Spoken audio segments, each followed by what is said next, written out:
So basically আমি যেটা বলছিলাম যে আমরা এই ডেটা ওয়্যারহাউসিং এর পার্টটা একটু ডিসকাস করব। এবার আমাদের সিলেবাসে যেটা আছে সেটা হচ্ছে মানে আহ, একটা আউটলাইন টাইপের আছে, সুতরাং জাস্ট ডেটা ওয়্যারহাউসিং এর বেসিক আইডিয়া এবং একটা দুটো আর্কিটেকচার ডিসকাস করব। তো আমি এই আহ, বইয়ের স্লাইডটা ইউজ করছি, essentials of database management, Hoffer, Topi এবং রমেশের। অবজেক্টিভগুলো আমরা গো থ্রু করছি না, কারণ এই লেভেলে আমাদের দরকার নেই। আমরা স্ট্রেট চলে যাব হচ্ছে ডেটা ওয়্যারহাউসে। তো ডেটা ওয়্যারহাউস এসেনশিয়ালি একটা ডেটা স্টোরেজ। হ্যাঁ, মানে that is the first thing. Like we store data in relational database or in files. Similarly, data warehouse is also a data storage. হ্যাঁ, uh, generally this is also a database storage, and it has certain properties. The properties are that it is subject oriented, it is integrated, it is time variant, and it is non updatable, okay, or read only collection of data. Okay, so basically what we mean by that, subject oriented means that আমরা ডেটাটা যেভাবেই থাক না কেন, আমরা we are basically data warehousing's view is more of business view. Yeah? So this is also called as a decision support system. Yeah? So the interest will be around areas which are important to a business, right? So how I can get new customers, how I can make things easier for patients, or maybe how students are improving or something like that. So different things like that. So these are your subject areas. So data is organized, so all customer related data will be somewhere, uh, all patient related data will be somewhere, and so on and so forth. So this is the subject oriented thing. uh, Second is what is integrated. Now this is also very important property of a data warehouse. Actually the data can be present in many formats. So as example, when you are mm, when you are taking admission from the college, so there is some data with the admission department. Okay, then there is some data which may be coming from the university, which is the enrollment data. Maybe some data is being collected by your teachers in form of a Google form, right? But if we want that we have a integrated view, okay, then there are certain things that uh, needs to be followed. Okay, certain things that needs to be followed, in the sense that uh, we have to use similar kind of naming convention.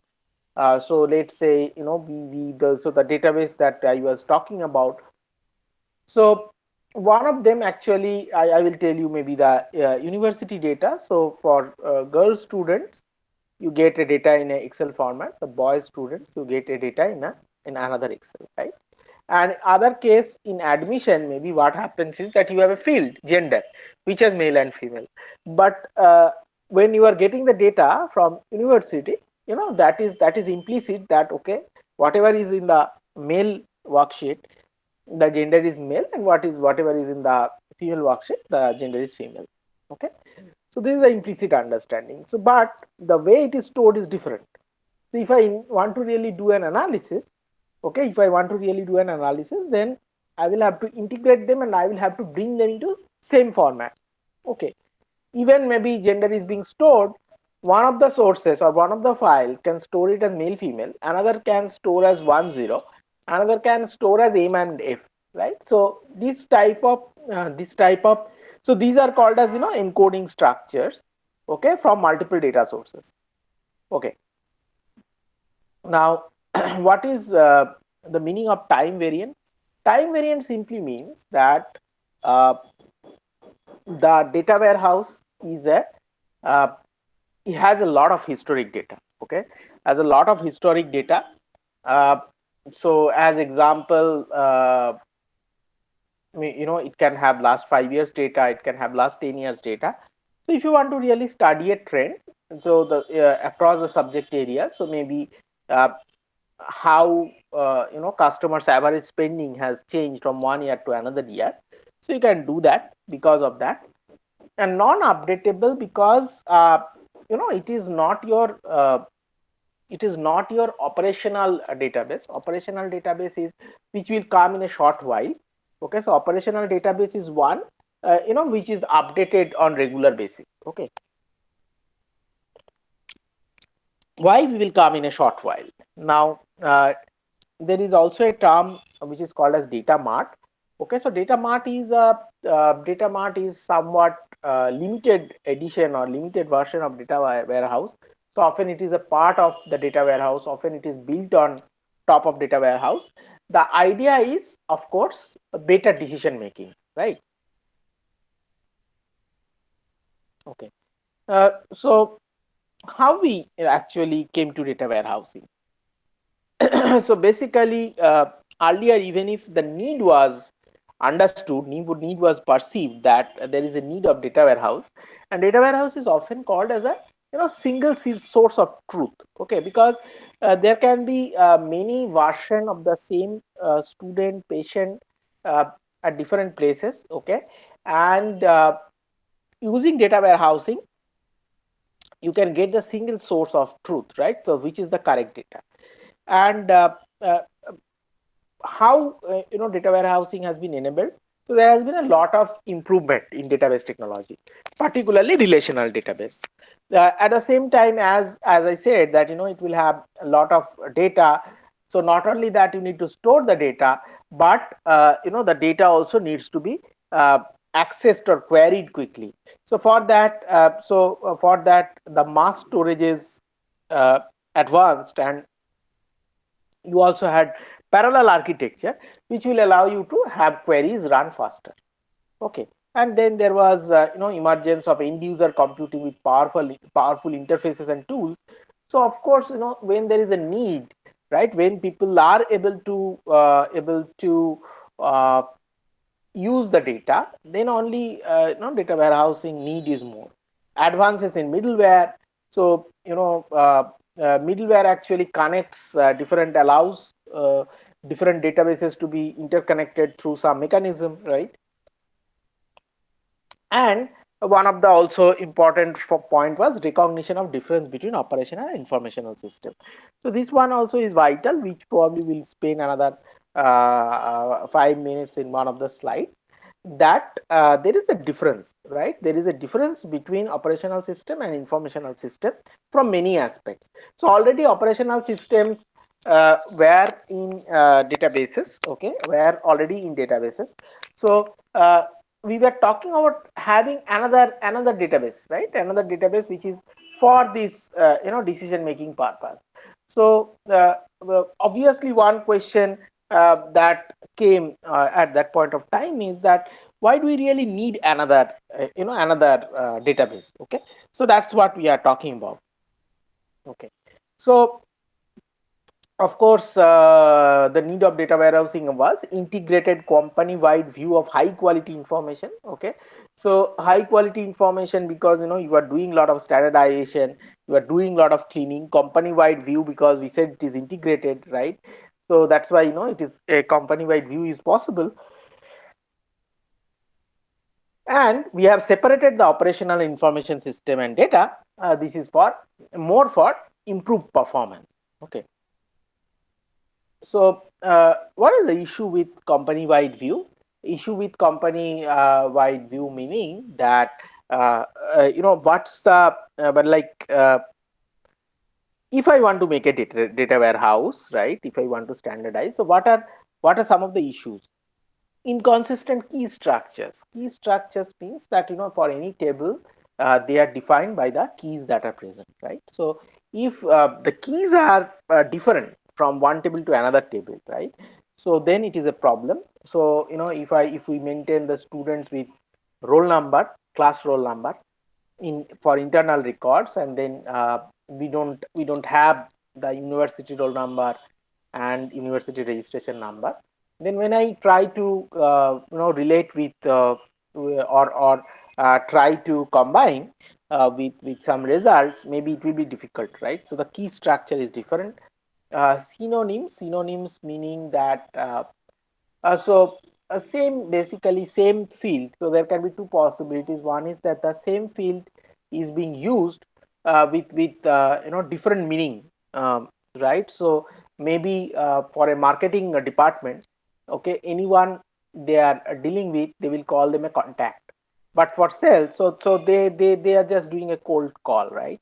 But for sales, you only tell a person contact when a sale is being made, right? So same thing means different things, right? So this can be one of the problem. You can have free form versus structured fields, right? So some fields have table like values, so those are your structured fields. You can have free form, so maybe you are storing customer feedback, right? So dealing with that kind of data poses you challenge. Inconsistent data values,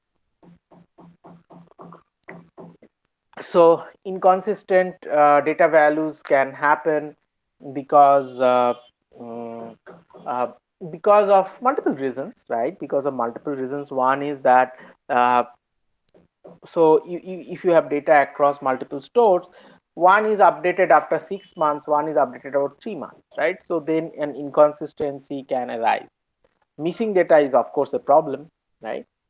uh, so this is an example of heterogeneous data.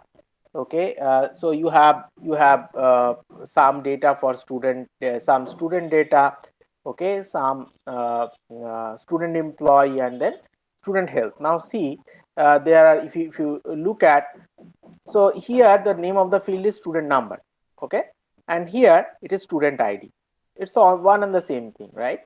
And if you look at this particular field, you see how the name is stored. So it is last name, middle name, and first name. This way there are different columns, and this is how it is stored.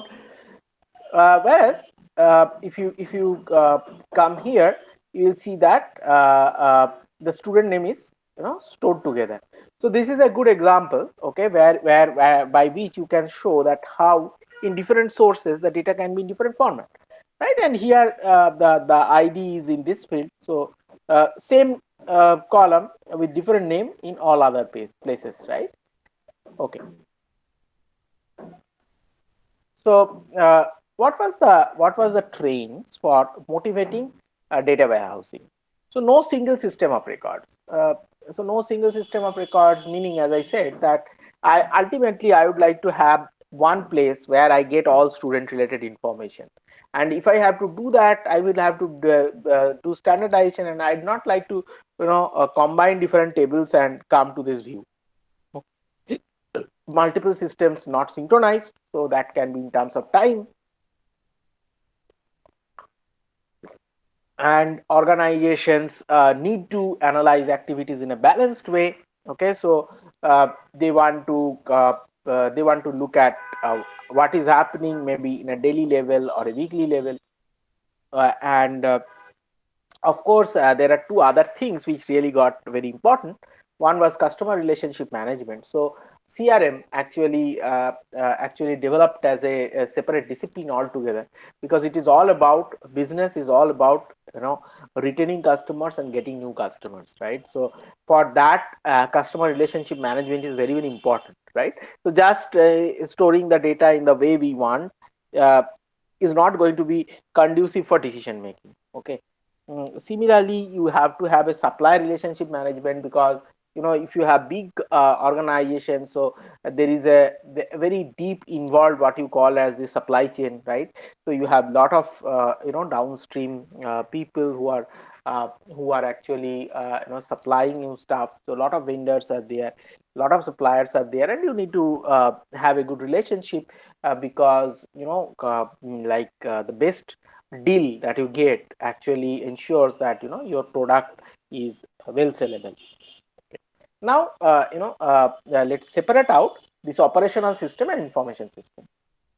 So operational system that is used to run a business in a real time based on current data. also called as system of record. Okay, so it's like having your banking done, right? Having your ticketing done. Okay, so all these are operational system. Okay, which is real time. You interact with the system which supports the business. Okay, and informational system is based on support in decision making. Okay, and so you can firstly analyze some trends, or you can predict something. Okay, so when we talk about this predict something thing, there where the data mining piece that we were talking about so far actually interconnects, right? So you have now clean data. Okay, because when you are looking at a model, there are couple of requirements, right? One requirement is that you should give the models clean data, and another second requirement you can say is that you give him adequate data. And fortunately, you see the data warehousing seems to uh, actually data warehousing seems to cater to both these requirements. Okay, so that's why you look at data warehousing when you are looking at data mining. Okay, now let's do a quick comparison. So this is a very important slide. Okay, you do a quick comparison between the operational system and informational system. So what is the primary purpose of operational system? Run the business on a current basis. So customers are coming to a retail chain, maybe pantaloons, and they are purchasing something, right? They are taking things from there, purchasing it, right? So all these are actually uh, operational system. Informational system is deciding that what kind of discount you are going to give to which kind of product. Okay, or if you would like to launch a new product segment. Okay, or if you want to launch a new store. Okay, so all these things actually come under the informational system. What is the type of data? So type of data is current representation of state of the business, right? So that's what they look at. Okay, so basically you look at what is the transaction value of the what is the transaction value of the current interaction that is going on, right? So uh, maybe it is 5,000 rupees, 10 items have been bought, so far and so forth, right? Whereas in when you talk about informational system, okay, so you are talking about historical data. Okay, and this is basically point in time or historical point in times that you can want to look at that, how, as I said, how the transaction has grown. Is there a trend that weekends you have more sales? If it is more sales, then what is more sales, right? Is there any time we are losing sales on weekends, right, on festive time? So what kind of thing we can do, right? So a type of data there, we are dealing with less number of rows, because it is only interested about the current transaction that the customer is making. Whereas when you go to the informational system, that customer's entire transaction history will be available in your informational system. Okay, primary users. So the people who are actually uh, interacting with you directly. So clerks, salespersons, administrators. Whereas in informational system, people who are interested in managers, right, business analysts, customers. What is the scope of usage? Narrow, planned, simple updates and queries. Okay, so this is what is the scope of use, right? You don't expect very awkward queries that are coming in, or very awkward scenarios that are coming in operational system. Whereas in informational system, the usage is very ad hoc. Ad hoc means that I gave you certain type of examples because it depends on what the manager thinks is important, and you know that is subjective, right? So as it is subjective, it may not be standard, so it is ad hoc, right? Design goal uh, is performance, right? Because you need to, so many times what happens is that when you are paying through a payment gateway, if you don't end the transaction within 1 minute, right, so that actually gets expired. Okay, so that's why performance is very important. The site or whatever you are doing should be well available. Whereas in informational system, it is ease of flexible access and use, right? So you have a lot of data. We need to ensure that okay, this can be accessed and used easily. Volume. Okay, so if you think of volumes, then uh, there are constant updates that happens, but it involves very less number of rows, right? Whereas for an informational system, right? So you basically what happens is that informational system, your accuracy is not so important. Okay, when I say accuracy is not so important, I am saying that okay, you can be round up by 1 or 2%. So let's assume someone is trying to find out that who will be a good uh, Facebook user to be promoted something, and for that particular Facebook user, you are trying to find that how many friends that person has got by web crawling or something, and you actually have 4050 friends, but uh, your algorithm returned 4000 friends. I think it is okay, but just think it in terms of currencies, right? So if you have 4050 rupees and the bank says it is 4000 rupees, it is unpardonable. Okay, so informational system is like that, right? So there is some amount of uh, some amount of flexibility is there. Okay, some amount of margin of error, I will say, is there, and uh, essentially these updates will happen periodically, right? So maybe at the end of the day, okay, you see that whatever transaction has happened in that transactional system, okay, those new transaction you put it back to your operational system. So that of course the operational system and the informational system needs to talk among each other, right? Because operational system is the source for your informational system, but only thing is that operational system just have the current version of the data. Operational system, you have informational system, you have historic data, and there is a lag, okay, because when you are doing your when you are doing or working with your operational system, okay, uh, you don't want that to be interrupted, and you don't want that the performance is degraded.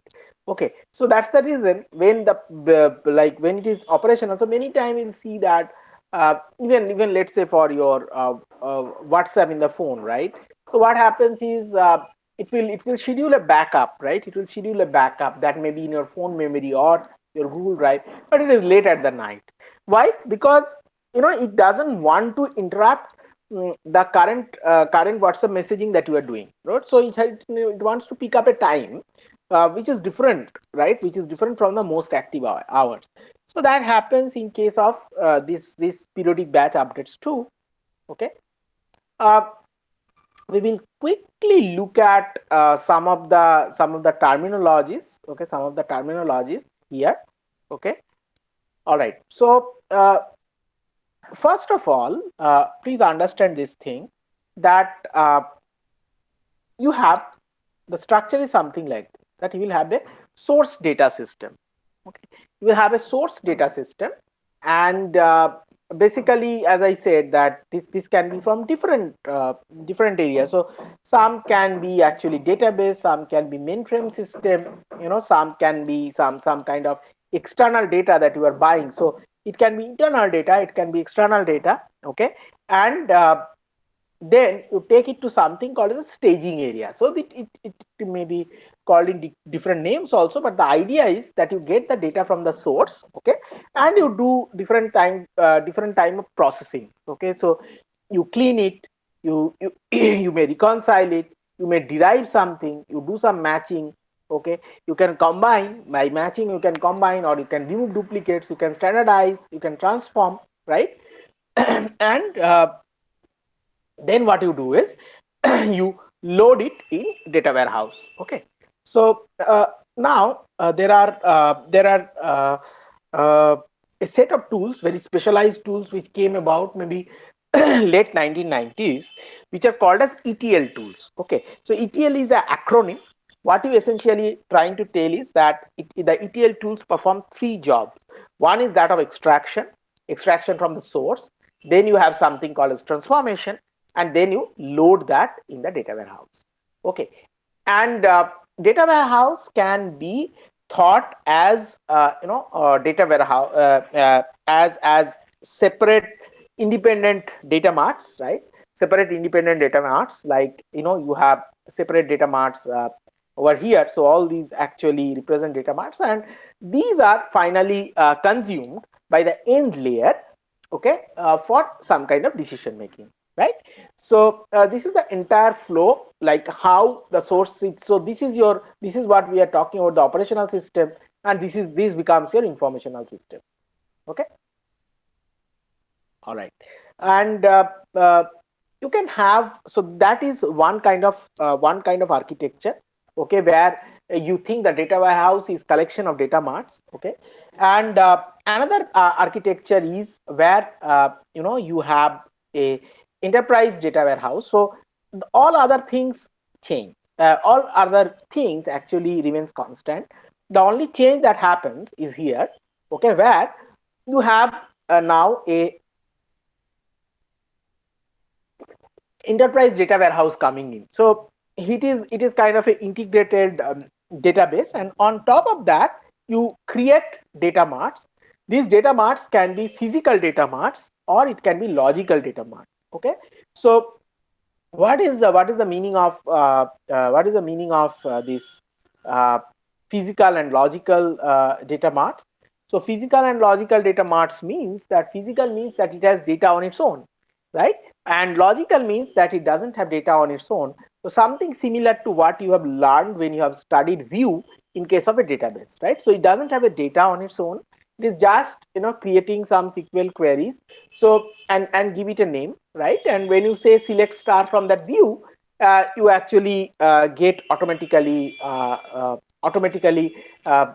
complex data that you get by joining different tables. Okay, and you can have some kind of a real time data warehouse. Okay, so real time data warehouse where probably you have uh, where probably you have data marts integrated in real time data warehouse, right?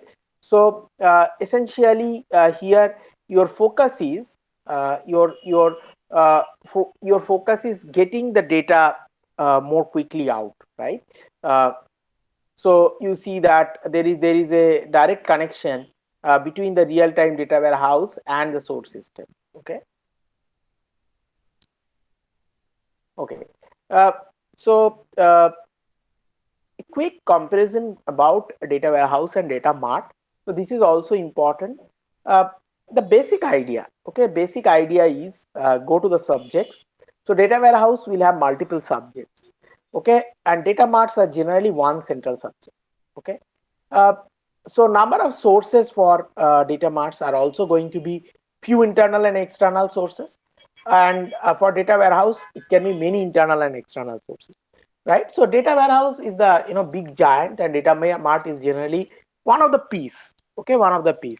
So that's what you will see across all the characteristics, but don't worry about all of them. Okay, so I would like to focus on this subjects, okay, and uh, look at the sources. This is also important. Okay, other characteristics, yes, data warehouse is flexible. It is restrictive. Data mart is restrictive. It has a relatively long life. This is a relatively short life. Okay. Of course it is a single complex structure. So it's multiple semi complex structures, because data marts that way the structures will be less complex, so that's why we are using the term semi complex. But when you consider them together, it will be complex. Okay, and also there is another thing that I want you to look at, okay, which is lightly denormalized. Okay, so basically, we do something called as denormalization in data warehousing. So in database which you are studying, you must be reading about normalization, which is actually nothing but breaking a table into multiple smaller tables, so that your you do not have inconsistency. But it is good as long as you are not accessing a lot of data. Okay, but as in data warehouse, you want to access a lot of data. Often when you want to join multiple tables to get this view, that becomes quite expensive. Okay, that becomes very costly. So for that, what you do is denormalization. Denormalization is just the opposite of the normalization. So you for efficiency of your query, what you do is you actually put multiple tables together in one single table. Okay, and why it is not a problem? So if you remember that we talked about few anomalies, right, for which we go for normalization, like insert anomaly, delete anomaly, update anomaly, and so on and so forth. But that assumes that you are doing quite a lot of insert, update, and deletes. But when we compared source systems, we compared the operational system and the informational system, we very clearly told that informational system is mostly read-only. So as you are not having this amount of insert, updates, and deletes, the scope of inconsistency is very less. Okay. All right. Uh, so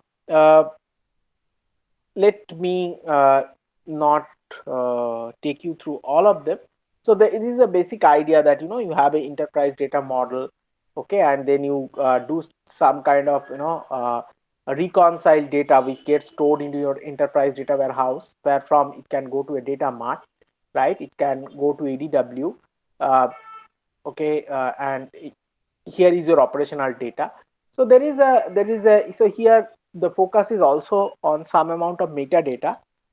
uh, so as we talked about integration, as we talked about standardization, one thing that becomes very very important is the definition of the data or the metadata.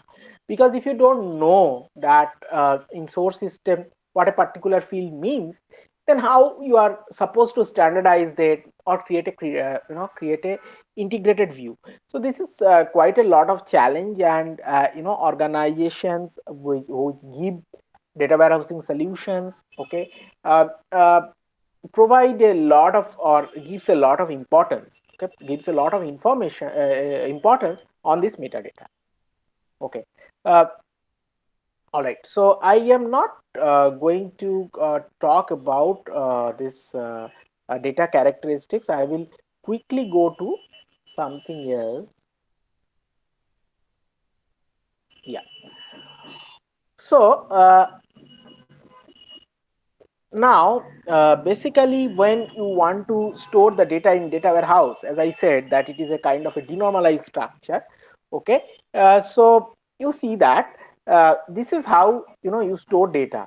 Okay, so what you have is you have some dimension tables and you have a fact table. So I will give you a very quick example. So let's say so what is the fact is, I say, okay, sales is of 20,000 rupees. So this is a fact. Okay, so this you store in this data columns. But now the problem is that uh, you need to qualify this 20,000 rupees. You need to say, okay, so this sale happened on 25th of February, right? So this is a dimension which qualifies the fact, and for each dimension you will have a separate table. So now you put a dimension table, okay, where for each date there is a unique key. So that key will sit and may occupy any key of the key 1 to key 5. Okay, any one of them, depends on how we are designed. All right. So now what can happen is that you can so date is not good enough, right? So you can think of that, okay, which store, right, which store has reported this sale. So maybe you will create a dimension for store, so that will be your another dimension table. So as many dimensions will require to qualify the fact fully, okay, where there is no ambiguity. So those will act as your act as your dimension tables. Okay, and basically uh, your dimension tables are denormalized. Okay, but your fact table is not denormalized. Okay, so this is excellent for ad hoc queries. Okay, ad hoc queries meaning that you are doing only query, right? You are not doing any update, but the queries are ad hoc, right? So you really do not need to know exactly what is going to happen, right? Or what queries are going to be passed. So there is some part which can be ad hoc. And next is your if you look at now online transaction processing. If you put data in this manner, it is not going to be very helpful for you. Okay. So this is a clear example, okay, which I was telling about. So here there are three dimensions. One is for the time, okay, so which goes and sits here in the period code. Another is the product, which goes and sits in this product code, and another is the store, okay, which goes and sits in the store code. Okay. uh, so why I said it is denormalized. See, look at this particular one. So when I say denormalized, right, so when things are repeated, right, and that's the place we say that inconsistencies can be there, and so on and so forth. However, you think about this, that many stores can be in the same city, right? So you are repeating the city name again and again. Or if you come here, many months will fall in the same year, right? So you are repeating the year again and again. So you have not normalized these tables. So you can further normalize these tables, right? Further normalize these dimension tables, right? So why you are doing that? Because you want to reduce the number of joins that are required, right? Okay. And so this is the sample data. If you look at, right, so you have product code over here, okay, and you have period over here. So this, see here, 2010 is getting repeated. So this is what I was talking about, right? And here you have store code. Again, there can be some repetition, because here in the example city is not repeated, but in real life it can repeat. So these are acting as your keys that qualify the fact. Okay. And together, that they can kind of form a primary key of the data uh, of the fact table. However, in operational tables, you are interested in keys, but in informational system you do not really want to keep keys, because that generally slows down. Okay, so basically, if there is a table which has keys defined, and then you are trying to do a bulk load at the end of the day, okay, that really slows up the loading process. Okay. But so if I remove the key, then there is a possibility that there will be duplicate data that is getting entered. However, there are other ways. So once the data is loaded, you can do some kind of run some queries and see what is wrong, and then you can remove the data, so which is much more efficient. Okay. There is a concept of surrogate key. Okay, there is a concept of surrogate key, which is also a very important concept. Okay, so the keys that the dimension tables have should be surrogate keys. Okay, so what is surrogate key? That is non-intelligent and non-business related. So what is the meaning of this non-intelligent?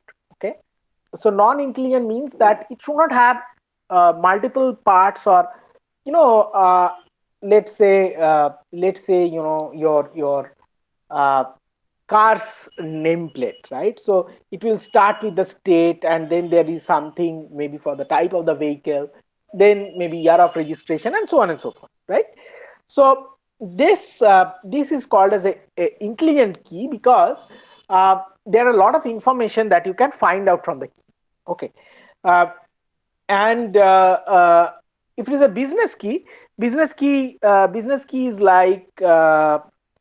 business key is like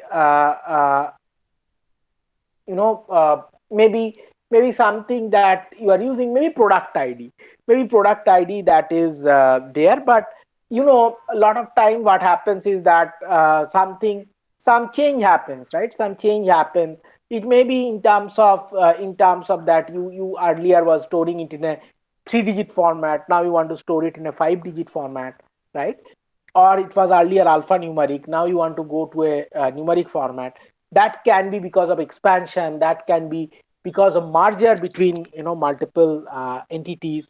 So this is possible. So these are called as business keys. Okay, business keys meaning that if you look at the key, so this is like the product code, right? The barcode maybe, right? So that can change over time. Okay, and if you use surrogate key, what happens is that that you can actually search much faster, and that this gets also stored or takes less space to be stored, the surrogate keys, because if you just start creating small integers, that will take less space than maybe your Aadhaar card, or maybe the product ID that we are talking about. Okay. So there is also one term that we use in context of grain of the fact table. So some cases what we can do is we can have we can have a very short grained kind, right? So we actually go at a transaction level. Okay, so each transactions information you can get, right? But then that's not a very good case or very good use of the data warehouse, because you are dealing with aggregations here. So maybe the grain of the table can be that one day one store, and what other thing was there, one day one store and one product. Okay, so that is the grain. But then multiple people actually could have or there could have been multiple transactions for the same product, but that is aggregated.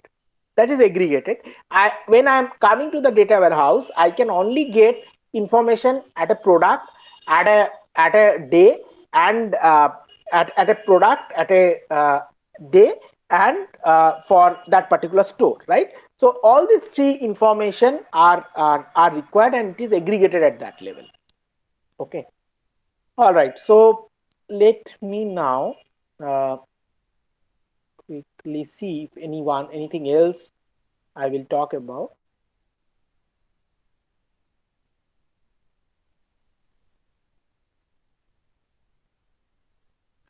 Okay.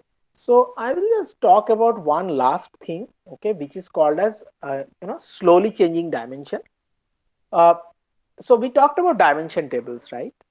And what happens is that, as I said, that in that data warehouse, I want to keep keep the old data also available. Okay, so this is one of the things.